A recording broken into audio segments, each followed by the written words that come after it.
She shared a post, finally letting my dull boyfriend know I needed a real man. While I was working, I replied, "Good luck with that." Then I sent her active dating profile to her dad, who was covering her rent. By 5 p.m., she found herself without a home and single. I, a 28-year-old man, was having a pretty standard Tuesday at the auto shop when my coworker Rico showed me his phone. "Yo, is this your girl?" There it was. My girlfriend Celeste, 26, had posted on her Instagram story, finally telling my dull boyfriend, "I need a real man. One who doesn't spend his weekends gaming and tinkering with cars. Time to upgrade." I noticed the timestamp, posted at 11:23 a.m.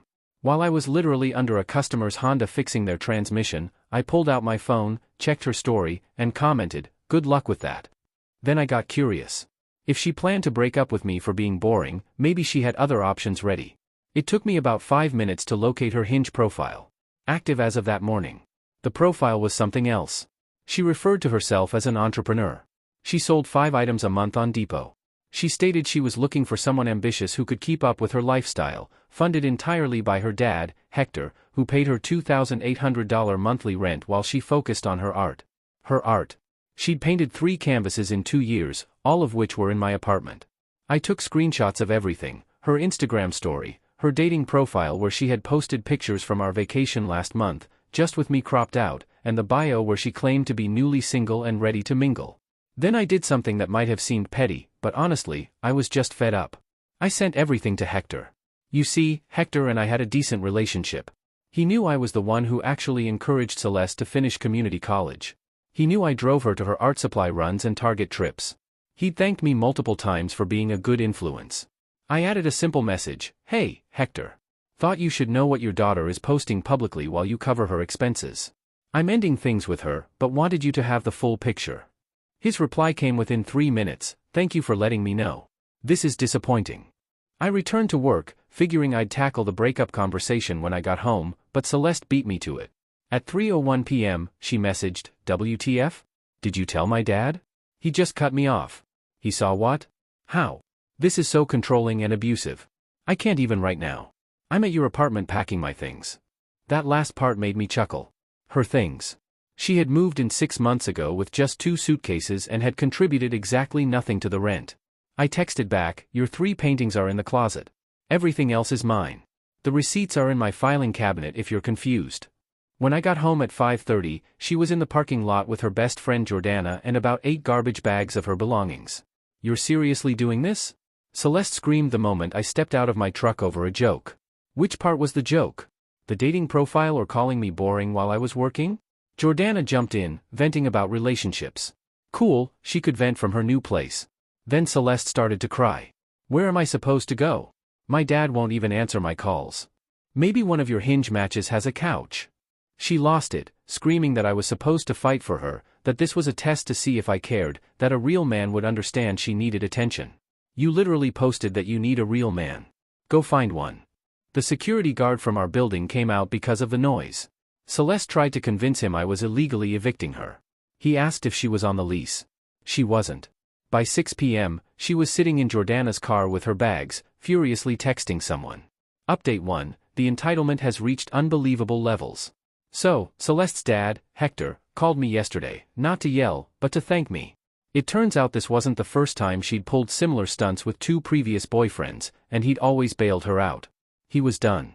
"I've been enabling her for too long," he said. "Maybe this will finally make her grow up." He also revealed something interesting. Celeste had been telling him we were engaged and planning a wedding. She had even asked for an extra $30,000 for wedding planning next year. Dude, I never even discussed marriage with her. But here's where it gets wild. Celeste's mom, Gloria, who had been divorced from Hector for 10 years, suddenly decided to get involved. This woman who hadn't been consistently in Celeste's life since the divorce suddenly became Mother of the Year. She called me yesterday from Celeste's phone. "How dare you sabotage my daughter's relationship with her father?" "Ma'am, I just showed him what she posted publicly. She's a young woman expressing herself. You're a mechanic who probably doesn't even understand social media." I understand it enough to find her dating profile. That was probably old. It was updated that morning. Silence. "Then you're going to regret this. I know people." She hung up. "I know people. What is this, a mob movie?" An hour later, I started getting tagged in posts. Gloria had gone on a Facebook rampage, posting in every local group she could find, warning, "This man, my full name, is a dangerous manipulator who isolates women from their families." She used a photo from my shop's website. Within an hour, my boss Jerry was getting calls. But Gloria made a crucial mistake. She included screenshots of Celeste's original boring boyfriend post and the dating profile to prove I was controlling. Except everyone could see the timestamps. Everyone could see Celeste was actively dating while we were together. The comments were brutal. "So, she cheated, and he told her dad. Good for him. Your daughter sounds like the problem here. Ma'am, this isn't the flex you think it is." Jerry called me laughing. "Kid, I don't know what you did, but their own evidence makes you look like a saint." Then came attempt number 2. Jordana's boyfriend, Mateo, this walking energy drink, really showed up at my shop during lunch trying to man me. "Bro, you need to take Celeste back." "Why?" "Because she's crashing at our place and driving Jordana crazy. They're fighting all the time." "Sounds like a you problem." "Come on, man. She made one mistake." "Which one? The public humiliation or the dating profile?" "She wasn't actually going to meet anyone. Her messages say otherwise. I'd seen the screenshots Hector forwarded me. The girl had 3 dates lined up that week." Mateo tried a different angle. "Look, I'll pay you $500 to take her back for just a month, just until she finds a place.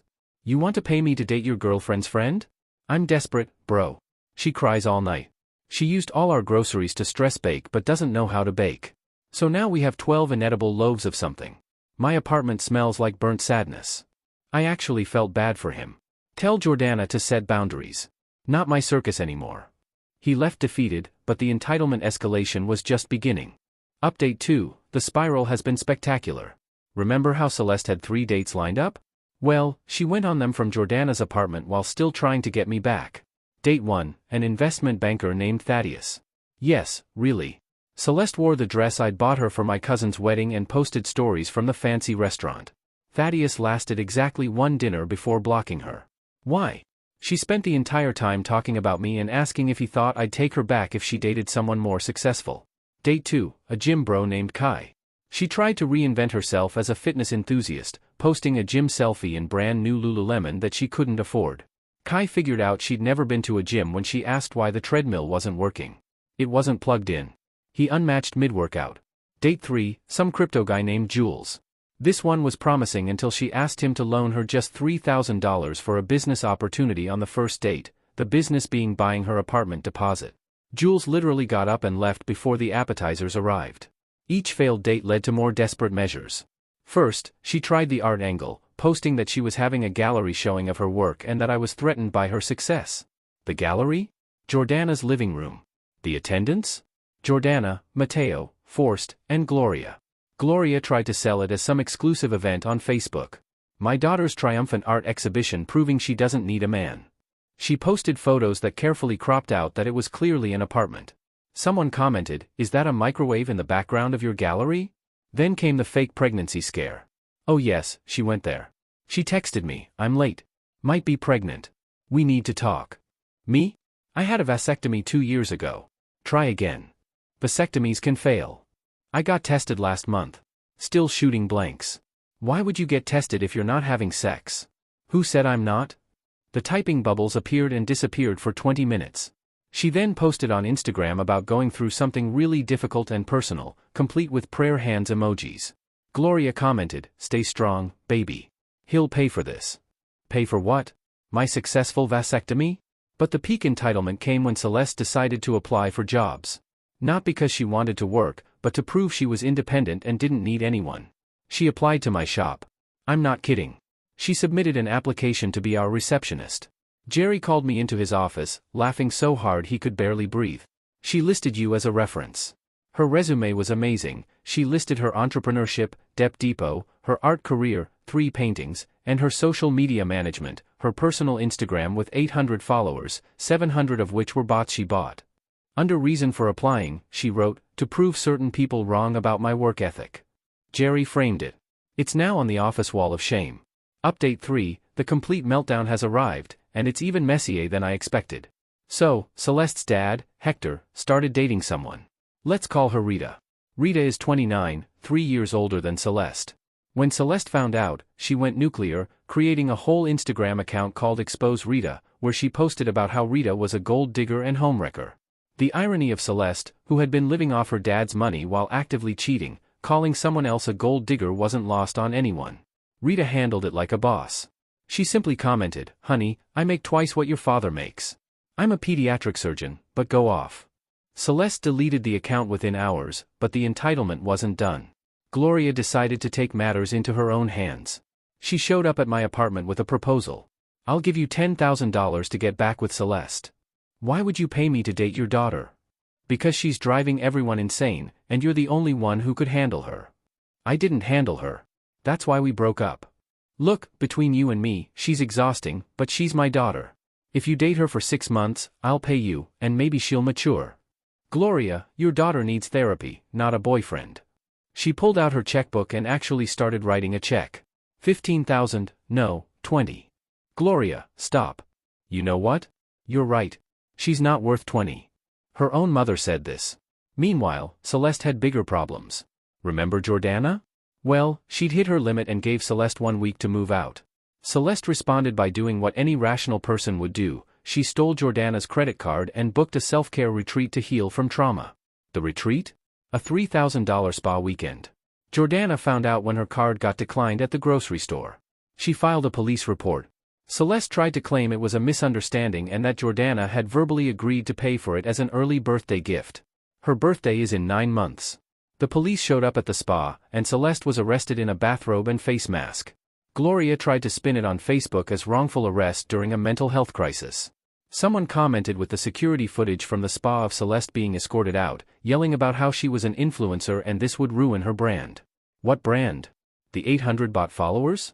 Hector paid her bail but with conditions. 1. Get a job within 30 days. 2. Pay Jordana back. 3. Delete all social media. 4. Move back home but pay rent. Celeste lasted exactly 12 hours before breaking the social media rule. She posted a TikTok about toxic parents who don't understand entrepreneurship. It got 37 views. Hector sent her an eviction notice for his own house.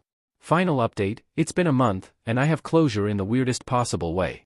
Last week, I was at a coffee shop when I ran into Thaddeus, the investment banker from date number 1. He recognized me and came over. "You're the ex, right? From the photo she showed me?" "Unfortunately." "Dude, thank you. Your breakup saved me so much trouble." She asked me to co-sign a car loan on our first date. We ended up talking for an hour. It turns out Celeste had told him I was abusive, controlling, and that I'd stolen her inheritance. The inheritance was completely made up. She'd created this whole backstory about a rich grandmother who left her millions that I was keeping from her. He showed me their text exchange. It was insane. She'd sent him fake legal documents, poorly photoshopped, about her inheritance battle, asking him to loan her $50,000 for a lawyer to fight me. He'd actually considered it until his buddy found my shop's Instagram and saw I was just a normal mechanic, not some inheritance-stealing mastermind. But here's the twist, Thaddeus's colleague, a woman named Astrid, had been watching the whole saga unfold on social media. She thought it was hilarious. She and I ended up connecting over Instagram, bonding over the absolute circus of it all. We've been talking for 2 weeks now. She's cool, has her own business, owns her apartment, and finds the whole situation entertaining rather than dramatic. Meanwhile, Celeste's current status? Living in Gloria's basement. Hector held firm on the eviction. Working at a cell phone kiosk in the mall, Gloria got her the job through a friend. Banned from 3 dating apps for harassment, she kept making profiles saying she was looking for someone better than her ex. Jordana got a restraining order. Mateo and Jordana broke up, with him blaming the stress of the whole situation. Rita and Hector are engaged. That was fast, but they seem happy. The last I heard from Celeste directly was a 3 a.m. text last week. "I hope you know you ruined everything. I was going to be something special, and you destroyed it all because you couldn't handle me having standards." I replied, "K." She sent 73 more texts. I didn't read them.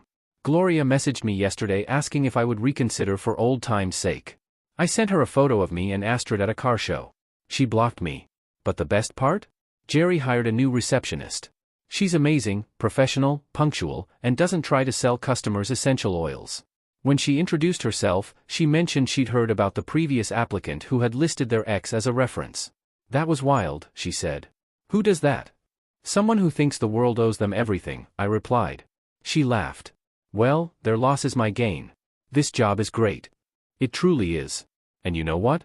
So is my life without Celeste. To everyone asking if I feel bad, no, she made her choices. She publicly humiliated me, cheated or tried to, and then expected me to catch her when her plans fell apart. That's not how life works. Hector sent me a text last night, thank you for opening my eyes. Rita says you and Astrid should come to dinner sometime. I might take him up on that. Plot twist, the ex's dad becoming a friend.